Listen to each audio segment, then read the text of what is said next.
สวัสดีท่านผู้ชมสบายดีเสาร์ของมื้อวันที่18พฤศจิก2025รับรองว่าเช้ามื้อนี้หากท่านผู้ชมได้ฮู้เกี่ยวกับการเดินทางมาเยี่ยมยามของทางเจ้าหญิงไอโกะแห่งประเทศญี่ปุ่นท่านผู้ชมคงจะมีความสุขและก็ดีใจหลายคือกันกับแอดมินนี่เจ้าท่านผู้ชมโดยอิงตามข้อมูลจากทางหนังสือพิมพ์ประชาชนเพิ่นรายงานให้ฮู้ว่าสมเด็จเจ้าหญิงไอโกะแห่งประเทศญี่ปุ่น สมเด็จมาเยี่ยมยามสปปลาวสมเด็จเจ้าหญิงไอโกะแห่งประเทศญี่ปุ่นพร้อมด้วยคณะได้เดินทางมาถึงสนามบินสากลวัดไต่นครหลวงเวียงจันทน์สปปลาวในตอนค่ำคืนของมื้อวันที่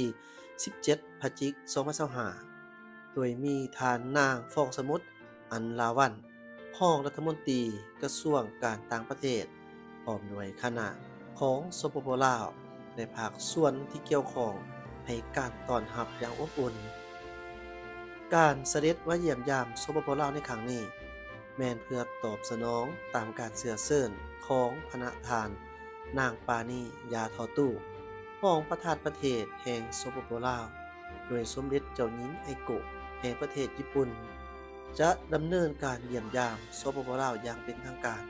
ในระหว่างวันที่17ถึง21พฤศจิกายน2025 ซึ่งเป็นการเยี่ยมยามต่างประเทศอย่างเป็นทางการครั้งทำอิฐของสมเด็จเจ้าหญิงไอโกะแห่งประเทศญี่ปุ่น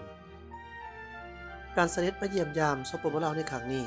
ของสมเด็จเจ้าหญิงไอโกะแห่งประเทศญี่ปุ่นมีขึ้นในท่ามกลางบรรยากาศที่สองประเทศสปปลาวและญี่ปุ่นร่วมเฉลิมฉลองการสร้างตั้งสายพัวพันธุ์ทางการทูตนำกันครบรอบ70 ปีและครบรอบ60 ปีที่รัฐบาลญี่ปุ่นได้ส่งอาสาสมัครญี่ปุ่น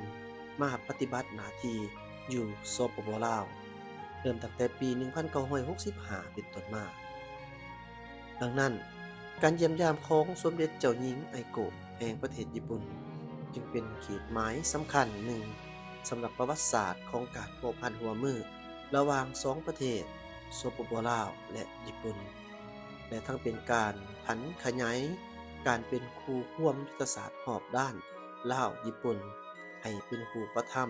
ยิ่งขึ้น ในช่วงปีต่อหน้าการเคลื่อนไหวสำคัญของสมเด็จเจ้าหญิงไอโกะแห่งประเทศญี่ปุ่นในครั้งนี้ นอกจากการพบปะกับการนำขันสูงทุกขันของสปปลาวแล้ว ยังมีแผนจะเยี่ยมสถานที่ทางด้านวัฒนธรรมสำคัญที่นครหลวงเวียงจันทน์และที่แขวงหลวงพระบางอีกด้วย